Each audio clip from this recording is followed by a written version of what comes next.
beautiful Lisk Center in Utrecht, and we're here with the one and only Datadash. How are you doing, Nicholas? I'm doing good. Thank you for having me for the interview. Appreciate it.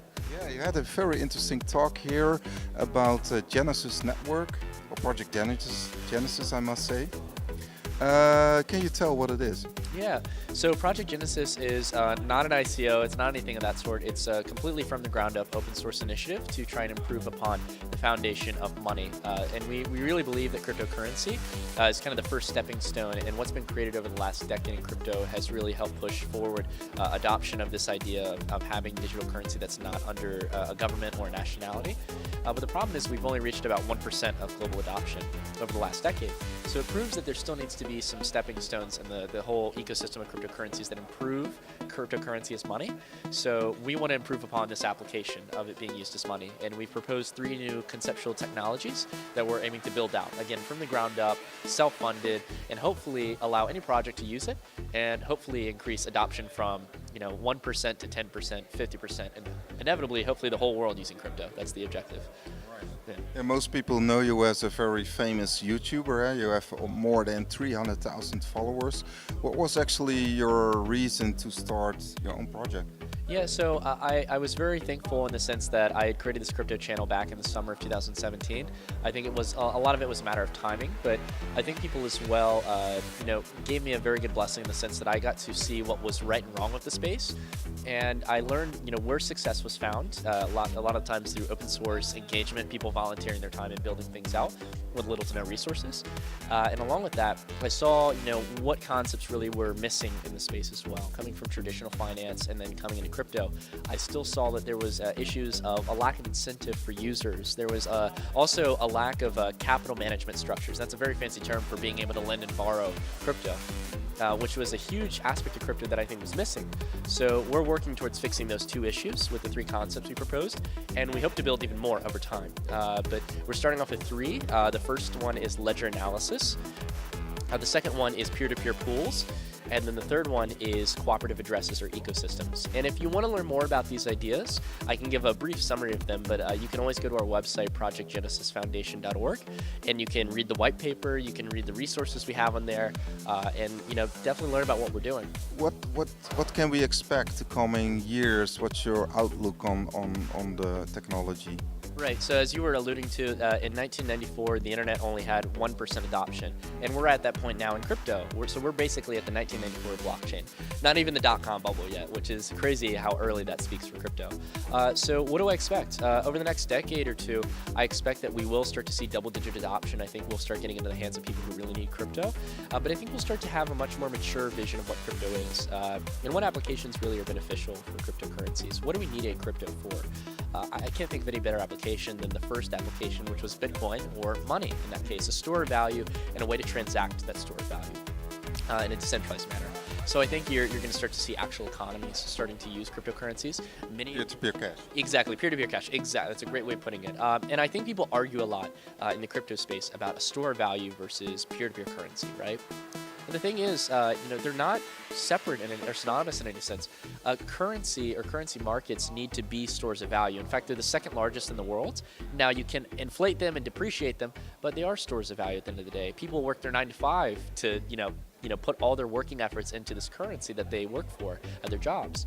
So we want to do the same for crypto. We want to make it a great store of value and also make it very easy and convenient to use as money and also incentivize it, but also provide the framework for lending and borrowing, because that's a whole other aspect that crypto's just touching the surface on. There's a lot of cool lending platforms coming up, but a lot of them aren't crypto loans. They're not me lending you, for an example, a lot of people know the coin Dash, for example.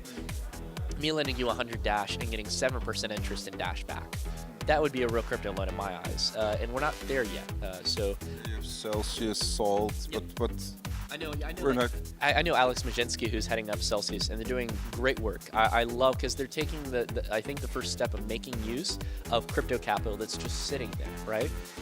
And I think it's so awesome to see the amount of transaction volume that they're getting. So I think they're doing great work, but I want to help build on top of that as well, and help people actually start to lend crypto to crypto in that case. What are actually the biggest trends you see for more adoption? I mean, some people say, okay, we're going to see more stable coins built on the Ethereum network, or we're gonna see more dApps. What do you see as the biggest trends in this market? Stablecoins, they do interest me. I've gained more interest in them over time because I think they'll be the stepping stone that will help us get more comfortable with crypto over time. If I'm starting to use a crypto that's pegged to a currency, I'll feel very comfortable, much more comfortable transitioning over to cryptocurrencies that aren't based on a nationality or aren't pegged to something. And then the second thing that I think is really exciting is providing these lending frameworks. So they kind of use a combination of stablecoin technology in a lot of cases. Maker. Yeah, Maker DAI is a perfect example. I really recommend if you want to look into a cool stablecoin project, that's an awesome one. And then outside of that, I'd say I think it's going to be incentive structures for crypto. And the real sad thing is that we've been focusing over the last decade on just rewarding validators or people who reach consensus over the network. So Bitcoin miners or stakeholders in a currency. So Bitcoin through mining block rewards and producing blocks for the network. That's how you get new Bitcoin that are minted. And then on proof of stake networks, people who make the next block, who are stakeholders, will get a new stake of coins. We need to focus on how do we incentivize users. So that's where ledger analysis comes in. I don't want to shill my ideas in that sense, but I think that's where we need to focus on, whether it's ledger analysis or something else, incentive for users. What kind of governance models do you find interesting? I mean, Dash, for instance, has its self-funding mechanism, for instance, and I'm fascinated by what Dash is doing with the treasury. It's what's led them to being so successful in Venezuela. Venezuela is the poster child of a nation that needs cryptocurrencies. It's a perfect use case. You have a corrupt government not to mention you have inefficient payment networks, and you have a currency that's hyperinflating. So people don't have a place to store their value. Well, they do with crypto. And crypto is very effective payment networks. They don't shut down. Sure, some of them still need to scale, but Dash is at a level where it can scale. And it allows for private transactions, so governments can't censor it. So anyways, I went on a tangent there about Dash, but their treasury model is really cool, and they've been able to self-fund efforts in Venezuela without doing any ICO, where basically they can go about creating Dash in every new block that gets minted, and some of that Dash goes into a treasury where they can go about self-funding operations, so they can pay people in Dash to go to Venezuela and teach people how to use the currency and get shops accepting it. So they've been able to reach in less than a year in a bear market. That's the cool thing. In 2018, they were able to increase their merchant adoption, I think, close to 5-fold. It was incredible. They've been able to grow it. Yeah, they've been able to grow it towards about almost nearly 5,000 stores. And they're going to take that model and take it elsewhere and scale it into other countries. Start planting those seeds for real adoption. So that's exciting to me. And actually, you were also quite interesting. You find Grin or Mimblewimble find interesting. What makes you, what makes you, how do you say, what makes Mimblewimble so interesting? Mimblewimble, the technology itself, I like how it came in the origins similar to Bitcoin by an anonymous founder. I guess what we're doing at Project Genesis isn't from an anonymous founder, but I highly admire the technology. I think it's extremely important because I think at the end of the day, again, we have that debate of stored value and peer-to-peer cash. This needs to be private. It needs to be fungible. It needs to be that I can send you money and it's just us that knows that, because that's peer-to-peer cash if we want to build that. So if we agree that we want to build that, we need to have that standard. But I love Mimblewimble outside of its technology, Grin specifically, as well as Beam. Open source, built from the ground up. It's exactly the kind of mantra that we're going for at Project Genesis. And those are the kind of people we want to collaborate with because they have the same drive and passion to see the space improve. So I actually absolutely admire how Grin has been able to sustain itself and what they're doing for the space. Because Bitcoin is seen as in the SEC's mind as well, you've heard different things between the CFTC and the SEC, but Bitcoin and most peer-to-peer currencies are seen clear as just they're non-national currencies in a sense. They're currencies that people can use, and it's not securities. So the SEC doesn't have jurisdiction over. What they do have jurisdiction over is securities, meaning a Bitcoin ETF. So do I see a Bitcoin ETF coming soon? Probably not. I was one of the few that actually thought in 2018 we'd see one. I was very optimistic, but I've learned as I've gotten to travel and talk to people that this is something that's going to take probably a good year or two from now. It's not going to take, I don't think, 5 or 10 years, but when the market conditions are right, the SEC is really concerned about two things. They stated this publicly, but I think they're two of the main reasons. Market manipulation, obviously, and then also low liquidity. Which is a big issue right now, and they kind of coincide. Low liquidity can lead to market manipulation. So a lot of people have come to my channel and they say, Nick, like, what are you talking about low liquidity? There's $30 billion in volume daily in crypto. the thing that people don't realize is that it's actually much smaller. There was a big report that came out. 95% of all, yeah, Bitwise gave a great report, but it's not rocket science, to be fair. Like, this was well-known knowledge to anyone who's talked with the exchanges, who knows the exchange business. The vast majority of exchange volume is false. It's market making or wash trading, which is actually an illegal activity. So in that case, we need to see real exchanges get more volume and have a bigger spot market, which is like Coinbase, Bitstamp, Kraken, real exchanges that have real fiat trades. We need more of that. And when you get more of that liquidity, when it becomes actual tens of billions of dollars in volume, then the SEC is going to give the okay on passing an ETF. And that fixes the manipulation issue, because it's much harder to manipulate in that case. So until you get that, you're probably not going to see an ETF. And if you look at the charts of Bitcoin, I mean, in 2019 we see between $3,000 to $4,000. What are your takes on the short and longer term? I think in 2020 you're going to see optimism return to markets. 2019 is the year of building. I think by 2020 you can see Bitcoin get back up to around the $8,000 to $10,000 range. Next bull cycle, I think you're going to have probably Bitcoin testing around 40, 50,000. And from there, it just tests higher levels every time, but the multiples are going to get smaller with each cycle. Same with the corrections as well. They won't be as severe, just over a longer term as well.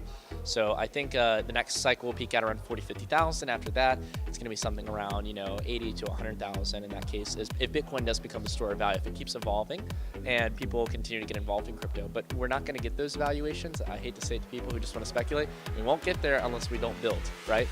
So that's what the bear market's all about. That's why we're here. We're building, and yep. Hopefully the space grows, and hopefully we can benefit from it. But more than anything, I just hope to see the space grow and see people using it. That's what matters most. So 40 to 50,000 within how many years? I would say probably by 2021, 2022. I think we can get there. The bull market's going to take a little bit longer, but the one thing I emphasized is, as I did talk about earlier, is that we haven't had our dot-com bubble yet.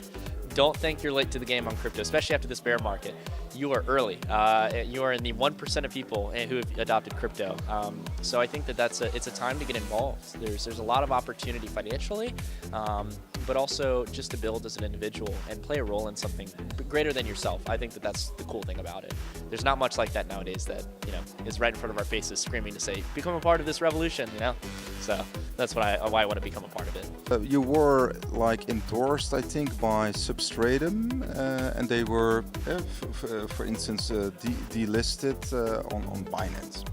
And perhaps you can tell something about your relationship to that project, and actually, what do you think about the delisting? Yeah.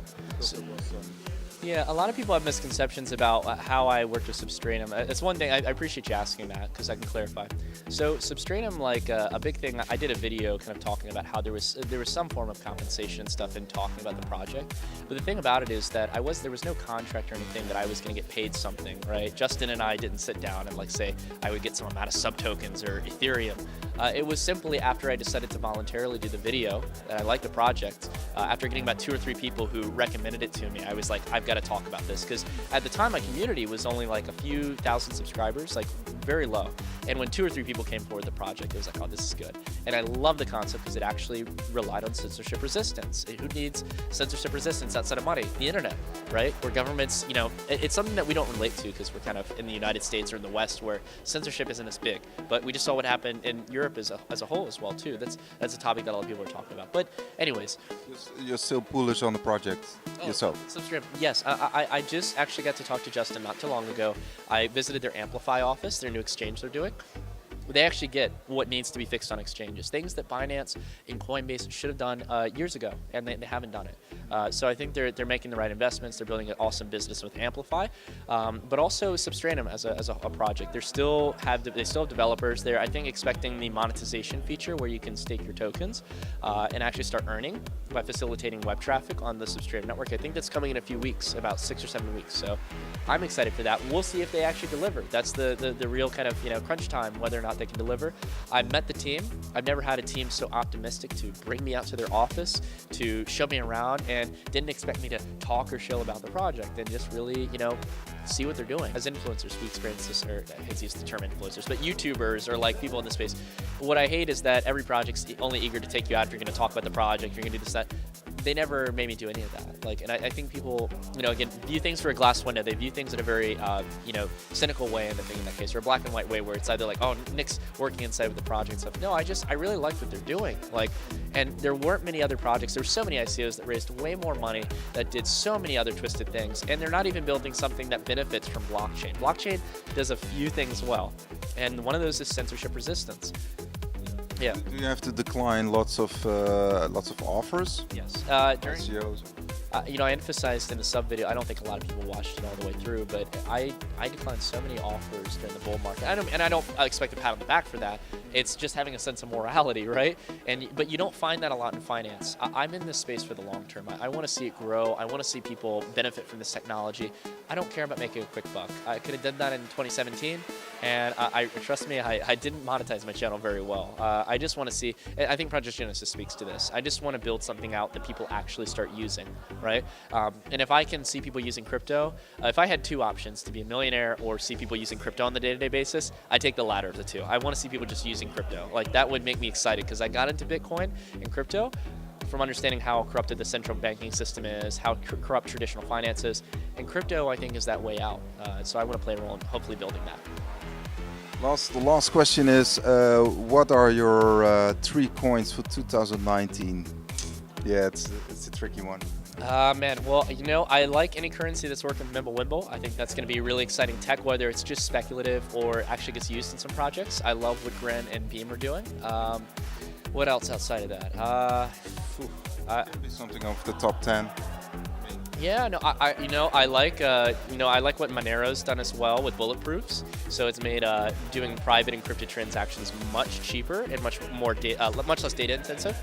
I think, in summary, for the third point, is it's not so much a specific currency, but any currency that's aiming to be peer-to-peer cash and a store of value, and they do it the best way possible. So they have a good monetary policy. They're innovating new technologies, like Grin with Mimblewimble. I think anything that's doing that and doing something cutting edge, we still have a wave of speculation, a wave or two of pure speculation to come over these next few decades. So I think whatever catches the eye as the next big thing is going to be that aspect in that case. What is that going to be? I listed some names, but who knows? It's not financial advice. Yeah, you guys got to do your own research and really read the white papers of these projects and see if you see what I see in the technology. Sometimes they take a little while to grasp, but that's kind of where I'm putting my focus in, is money as an application. I think there's a lot of great enterprise applications. There's a lot of cool protocols, but it's very idealistic and it's still very early on. But I do know Bitcoin has proven there is a use case for money, and we just have to make it better, I think, and keep building on it. And the protocol layers? Because I think you either end up getting protocols that are honest and show you that there's a long way to go in scaling and actually building on applications that are valuable. Like we've seen on Tron, EOS, and Ethereum. What are the only dApps that have been built? They're gambling apps, and that's fine. There's a market for that. And if that's what comes out of it, hey, there's still a market. But I think the bigger application is money, which is why I still struggle to stand by any major protocols. But I wish all the best to developers if that's where they want to put the focus. And who knows, I might be missing something, So I might be biased. I love the aspect of money for crypto. Thank you very much, Nicholas Merton. All the best with your great project, and yeah, I'd love to see you in Holland again. No, thank you for having me. Thanks for the interview. I really appreciate it. Thank you, guys. Okay.